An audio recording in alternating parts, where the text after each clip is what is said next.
Hello, darlings. You've all heard of Marilyn Monroe. Some of you know Bridget Bardot. Well, now it's time for the Cognac Show. I said cognac, ooh, ooh. I said cognac, ooh, ooh, ooh. I'm a bubbly blonde, fabulously dressed to impress. One-of-a-kind girl. I was brought into this world wrapped up in pearls.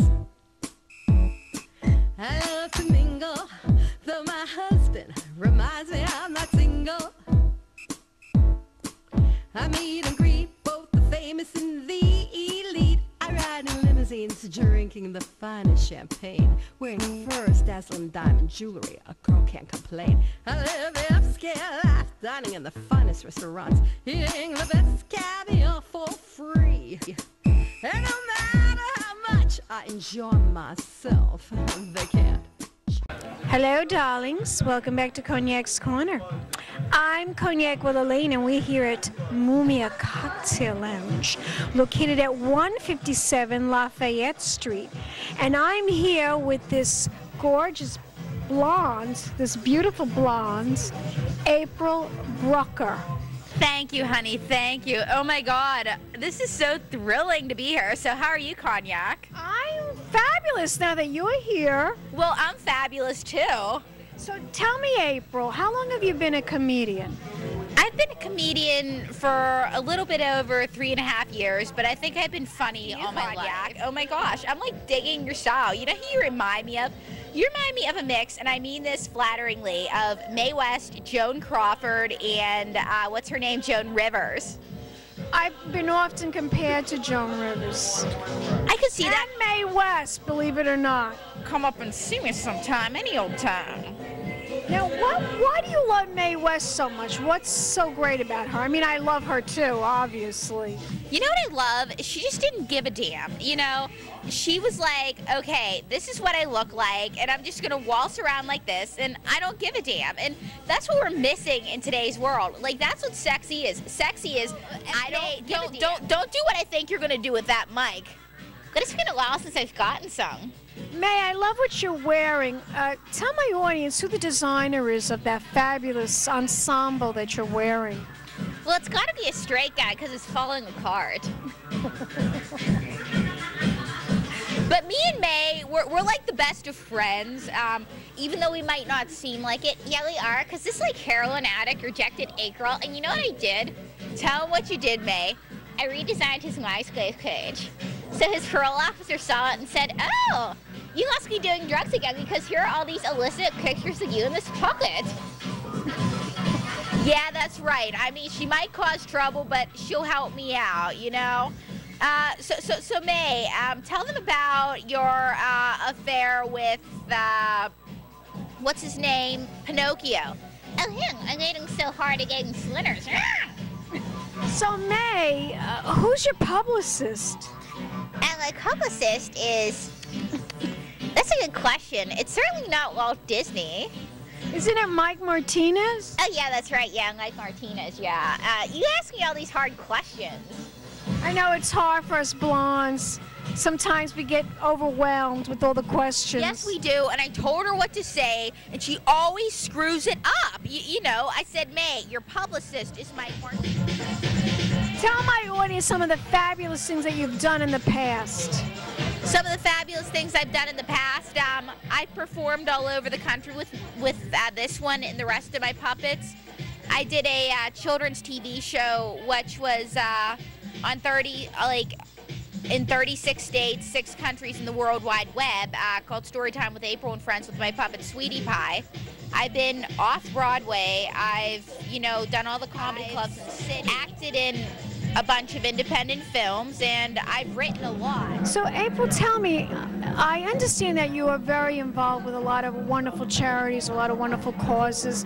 Tell my audience a little bit more about what you're doing and what you're promoting, what charities that you are giving your time and your energy to. Well, I give a lot of my time and energy to children's charities. When I was back in Pittsburgh, I did a lot of stuff with the Alzheimer's Foundation, the Ronald McDonald House, which is a place where parents stay when their children are receiving treatment for terminal illnesses like cancer or something. Well, I hate to say terminal, but you know, yeah. Tell my audience, why are you so involved in these charities? Well, I'm involved with a lot of children's charities because it breaks my heart to see a sick kid. I remember a few years ago I did a show at Hospital for Sick Children in Toronto, and I was doing this puppet show, and my whole audience was little kids with IVs, and this little boy in a Batman cape comes up and jumps on stage and says, "I'm here to fight crime," and totally just crashes my puppet show. And so my puppet and him went back and forth for a few minutes. He's just talking to my puppet like I'm talking to you now. And the whole place is cracking up. And so afterward, the nurse says, "Come on, Oscar, come on, it's time to go. It's time to go fight crime," in whatever room he was in, because it was time for his treatment. It turned out that he had terminal leukemia and had been there for 6 months. And I mean, I just like to make kids like that happy.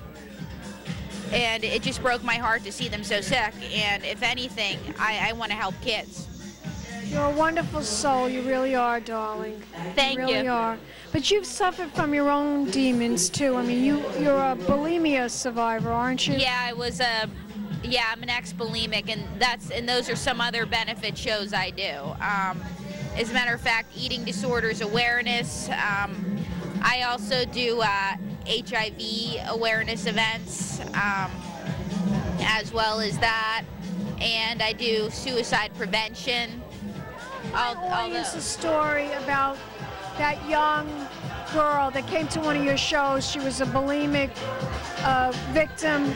She came to the show. She didn't laugh all night. Tell my audience. Well, what happened was that I always do material about my recovery in my show, because even though my mother hates it, if I don't laugh about it, it doesn't reach someone else that needs it. And this little girl was absolutely, she was skinny, and I knew she was sick just looking at her.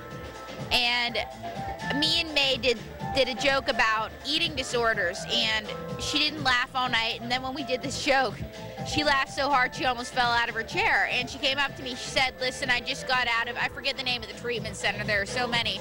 "I just got out of da-da-da, and I was there for 6 months." And that joke was the only one that I laughed at all night, because it was great to see that somebody finally got it. Yeah, absolutely. Now, bulimia is a very misunderstood, it is an illness. It's a real sickness, it's a real illness, bulimia. Yes. Bulimia, it's often misdiagnosed, it's often missed, and it's unfortunately all too common. I mean, I got through it. There are some folks that aren't so lucky, and that's why I talk about it in my act. That's why I talk about my struggles with bulimia, my struggles with addiction, because, I was lucky. I got to recover. And I want to be an example for anybody else in recovery.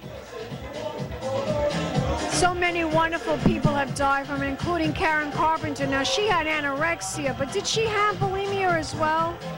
Purging anorexia, it's too complicated to get into here. But she actually died as a result of Ipecac abuse, yeah.